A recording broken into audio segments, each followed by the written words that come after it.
Bonjour, c'est Barack Obama. Je vous conseille ceci. N'écoutez pas que le dialogue. Lisez la didascalie.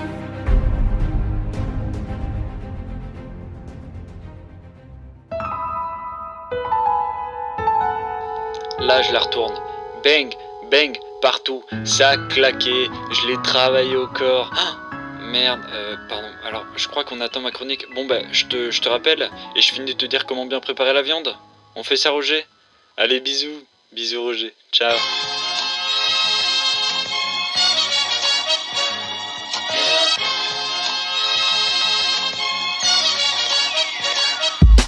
Alors c'est la deuxième des didascalies, et aujourd'hui, j'avais envie de passer pour un réac. En sweepant machinalement à droite des hommes, des femmes, des animaux, des objets. Oh tiens, bonjour petit lampadaire sexy du 42. Est-ce que vous vous êtes déjà demandé si le romantisme était mort? Non mais c'est vrai, on peut pas nier l'évolution de nos rapports avec les sentiments, l'évolution de l'amour avec un grand A, de la façon dont on drague, dont on se consomme. 30$, l'abonnement Tinder Plus pour 6 mois, ça fait cher, ça fait très cher. Aujourd'hui, la première visite sur un site porno se fait en moyenne à 14 ans et 5 mois, 3 mois de moins qu'en 2013, d'après une étude de l'IFOP pour l'Observatoire de la parentalité et de l'éducation numérique. Désolé de te l'apprendre, mais ton petit frère ou ta petite sœur au collège se pignole, se touche sur des milfs et des papas de 40 ans. Et si je vous parle de la précocité des jeunes à aller sur des sites à caractère pornographique, c'est pas pour rien. Les relations amoureuses en prennent un coup, on ne se considère que comme des objets, surtout la femme. Et le romantisme alors ? Au lieu d'apprendre dans un cadre sain les bases d'une sexualité épanouie, à l'école ou avec les parents, les jeunes s'éduquent sur Pornhub, UG's ou que sais-je encore. Et là, c'est peut-être pas le top au niveau du respect. La femme, le plus souvent, est un objet, réduite à sa seule fonction reproductrice. La femme n'est plus femme, elle obéit. Elle répond aux désirs des fantasmes masculins, et là, ça pose un réel problème. Dans la plupart des vidéos, le rapport sexuel s'arrête quand l'homme jouit, et non pas l'inverse. Et maintenant, une interlude pour appuyer mes propos. Gustave Courbet, peint en 1866, l'origine du monde. Et oui, c'est un sexe féminin. Orlan, en 1989, après un beau siècle d'amour et de paix dans le monde, peint l'origine de la guerre, un sexe masculin. Et oui, la femme, c'est le monde, et l'homme, c'est la guerre.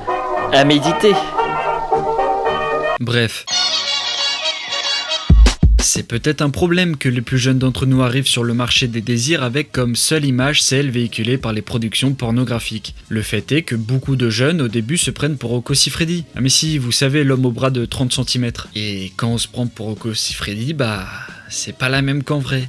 Non Benjamin ou non Cassandra, il ne faut pas défoncer ce qui bouge sans écouter l'autre. La magie se perd, le romantisme amoureux aussi de fait. Comme dirait Booba dans Génération Assassin, tu ne baisses pas la première fois, eh ben moi je ne baisse pas la deuxième. Gentleman le mec.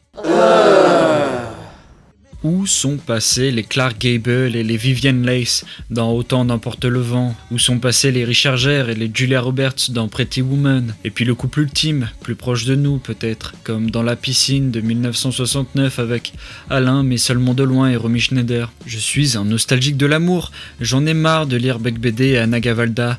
Non Fred, il ne faut pas choisir entre égoïste et romantique. Non Anna, une belle histoire d'amour ne se commence pas forcément par un drame. Oui, j'ai ce côté réac rêveur, ce côté avant on se rencontrait dans des balles, on se disait oui au premier slow et on avait 5 enfants blonds pour couper du bois dans une petite maison accrochée au milieu d'une prairie. Ma nostalgie est sans doute vaine, les femmes étaient encore moins considérées avant, les paroles étaient liées, #MeToo, #balance ton porc, les places prédestinées, l'aspirateur était le meilleur ami de la femme. Et tout ça, c'est un mâle blanc hétéro qui vous le dit. Mais, je sais pas. Aujourd'hui, il y a quand même bien un truc qui me gêne avec la drague, tout ça. Je sais pas, le noir et blanc me fait du charme et les dialogues comme dans Le Quai des Brumes de 1938, réalisé par Marcel Canet avec Jean Gabin et Michel Morgan, me donnent vraiment envie d'aimer. Ça n'a rien à voir avec ton emoji aubergine et abricot. Eh, vous vous souvenez là? Cette scène mythique, la phrase reprise de Prévert. T'as de beaux yeux, tu sais. Puis l'accordéon et... Embrasse-moi encore, susurra au creux de son oreille, lui avec son chapeau, qui la regarde avec de l'envie mais des remords de tomber aussi vite amoureux. Oh putain, j'ai les hormones qui frétillent.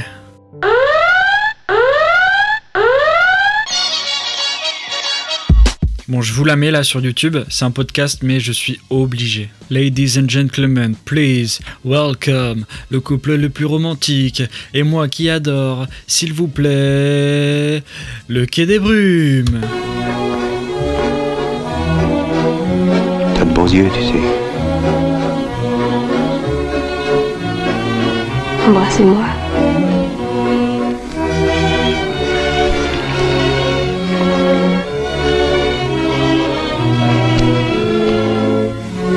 Ellie. Embrasse-moi encore.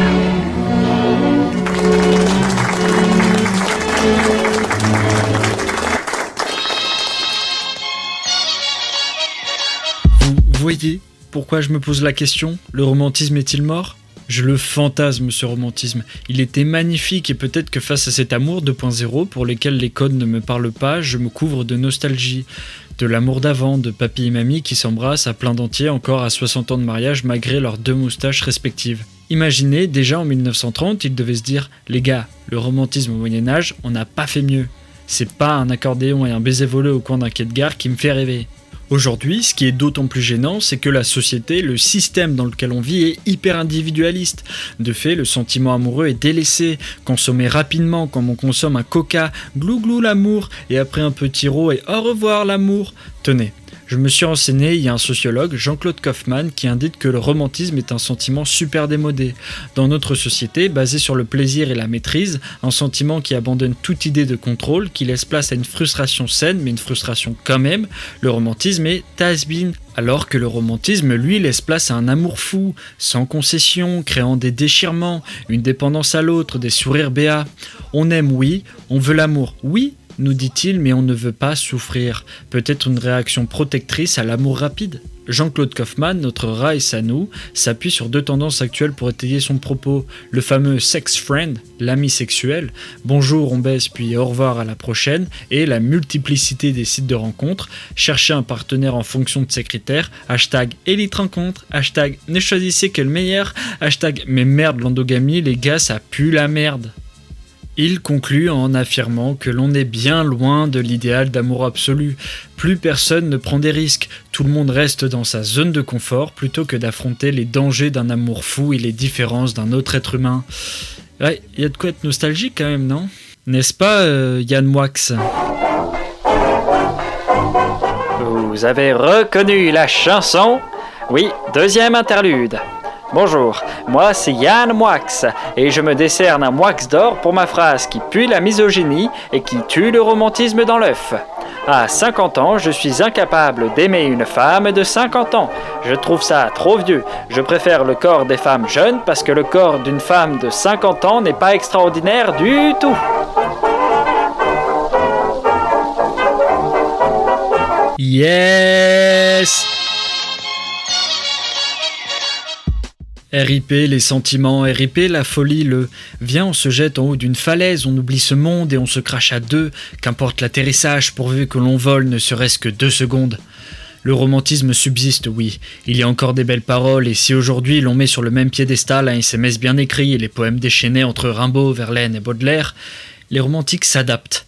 Mon conseil, soyez saoux et aimez qui vous voulez en prenant votre mal en patience. Le romantisme est-il mort ? Vous y croyez-vous ? Moi je n'ose y croire, mais en attendant... N'écoutez pas que le dialogue, lisez-la. Didascalie.